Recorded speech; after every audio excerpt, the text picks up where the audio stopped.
Today we are going to talk about the tips and tricks and the different techniques that I have learned for a flawless foundation.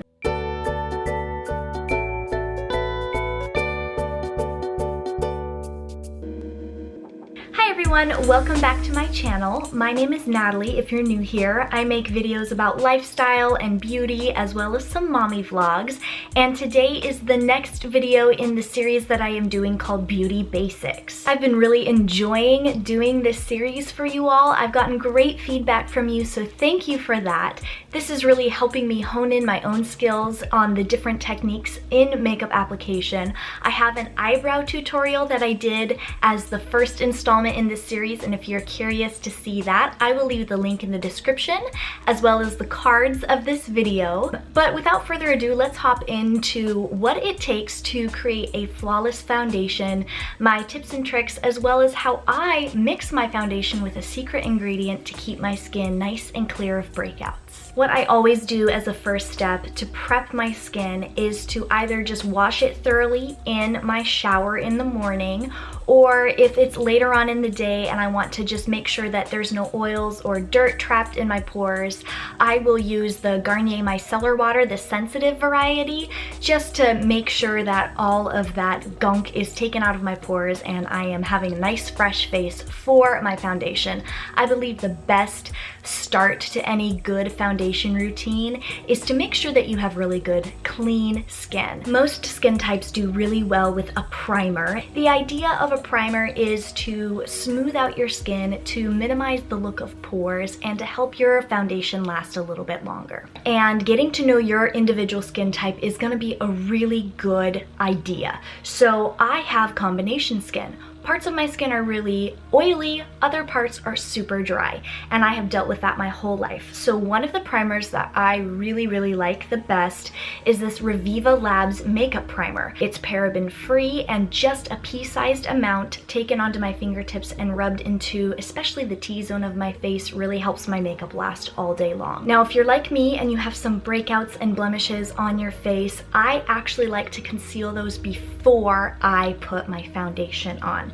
Some people will do it in the reverse order, but I have found that concealing before the layer of foundation goes on really helps to hide that redness, to hide any pimples on my face. So I'm gonna take my favorite concealer, which is very similar in tone to my skin, not any lighter than my skin, because I don't want to highlight the points of my face that have blemishes.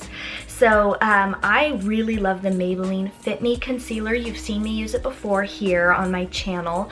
I use the shade 10 for concealing blemishes, and I will just pat that over the blemishes, making sure that I get the corners of my nose and any pimples or redness that I have on my face, and then I blend that out with my Real Techniques Miracle Blending Sponge, just tapping it over it very lightly to diffuse those parts of my face that I'm trying to conceal. Next, I'm going to mix my foundation. So the foundation today that I am using is the L'Oreal True Match Foundation. I have a cool tone to my skin, and so I am in Alabaster C1. It's their lightest shade. Later on in my life, especially in my later teen years and early mid-20s, I have actually been dealing with acne. It's a hormonal thing and it shows up at certain times of the month. Then the secret ingredient that I mix in with it that really helps fight bacteria that's trapped in my pores and keeps breakouts at bay is actually tea tree oil.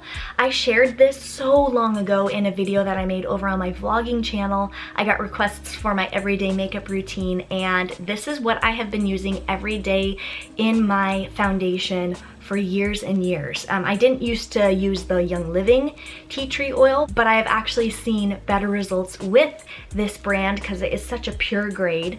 I am not a rep for the brand or sponsored by it at all, but I really love putting tea tree oil into just one drop into the foundation that I am using.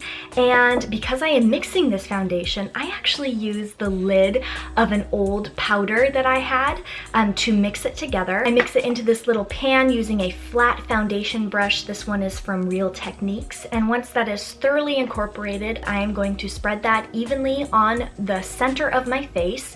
I don't apply it to the outer edges of my face because that foundation can actually be evenly distributed when I am blending it out. So there are a couple of options when applying foundation and buffing it out. An option that I used for years and years was the Real Techniques buffing brush. This is still a really good option, but another option that I have been loving lately, especially in this last year, is the Real Techniques Miracle Blending Sponge. The same thing that I used for my concealer. I'm also going to use this wide backside for blending out and evenly distributing that foundation that I put in dollops on my face. Let me just tell you a couple of strokes or patterns that you want to avoid when you're blending out your foundation. The first one is swiping motions. You do not want to use a spreading or swiping, vertical or horizontal or otherwise. You don't want to use that sort of motion on your face because you won't be evenly distributing your foundation and you will leave streaks. Another motion that you don't want to use is circular motions. Again, it's the same thing as swiping except you're doing it in circles. It feels different, but ultimately it's gonna leave the same result and it's gonna leave streaks on your face, and we don't want streaky foundation. One of the things that I learned while doing musical theater, I had most of my makeup technique experience while applying my stage makeup, and we used sponges a lot. We used just those like dollar store packs of little wedge sponges that were disposable after one use to keep everything really clean, and I realized how much I loved using sponges way back then. Still love using the brush. This can leave streaks and it takes a little bit longer, but it leaves a really nice finish if you do it correctly. But sponges are definitely my go-to, and one thing that I learned in my theater days was that you need to use a very fast stippling motion, almost a massaging motion when you are blending out your foundation.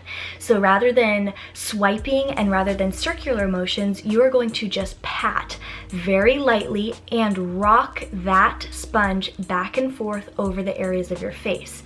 And the highest concentration of foundation is going to be in the center of your face.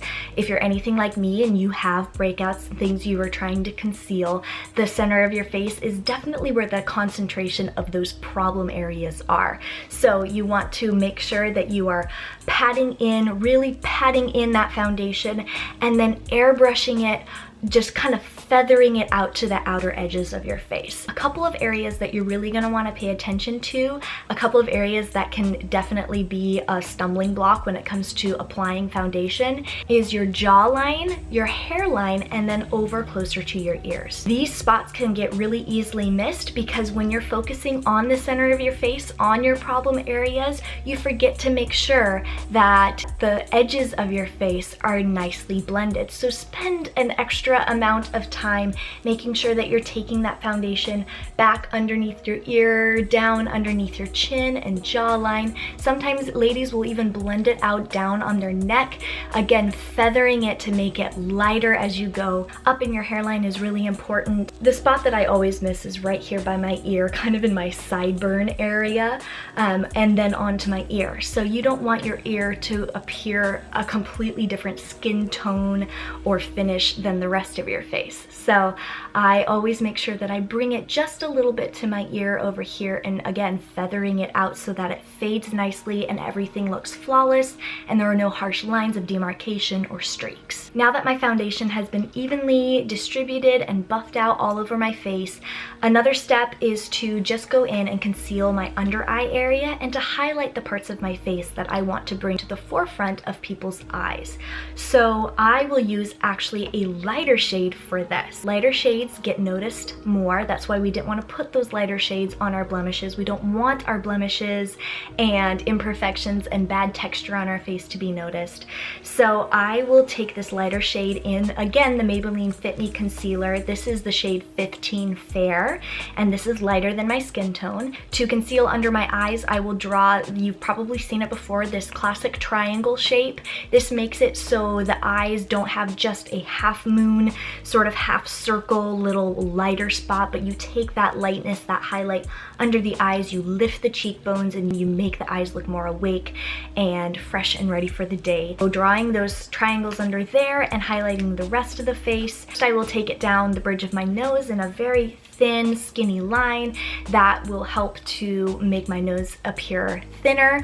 I will put a little bit on my Cupid's bow here, a dab on my chin, and then a few stripes right here in the center of my forehead. You're gonna use that same Real Techniques sponge. I like to use this more abrupt edge, which really helps me get underneath my eyes. I blend out all of those highlighted spots as well as the parts underneath my eyes.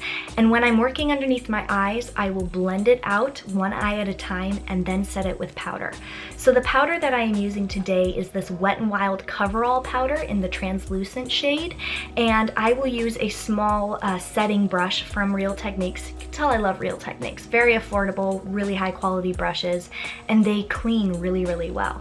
So I am going to generously apply this setting powder underneath my eyes and in the spots that I concealed, just to make sure that there is as much powder as those areas can absolutely soak in, making sure that those concealed areas and then the areas underneath my eyes are set there and won't move all day long. Once those spots are set with extra powder, I'm going to take a fluffy brush. This is the multitask brush from Real Techniques, and pick up some powder from the pan and sweep it all over my face, and then I'm going to be whisking away any excess powder in those spots that I put extra powder on. That's really all it takes to make your face flawless, to give a great base for the rest of your makeup. Today I kept the rest of my makeup really simple. I've really enjoyed doing this lately. A very basic warm crease color. My eyebrows are filled in. I got a little layer of mascara, some blush, and then of course I can't forget some highlight. A little lip gloss on my lips, and I am ready to go. A flawless foundation is just the perfect start to any makeup routine that you do. So I like to keep it simple these warm days, but if you want to go a bit more glamorous, this flawless foundation routine is going to be a great base for whatever style that you want to take your makeup in the direction of. If you found this video helpful, please give it a thumbs up and share it with a girlfriend. If you haven't already, I encourage you to subscribe to my channel. I have more beauty basics videos on their way. And if you have an idea for a beauty basics video, please let me know in the comments below. Thank you so much for watching today's video, and I will see you in my next one. Bye-bye.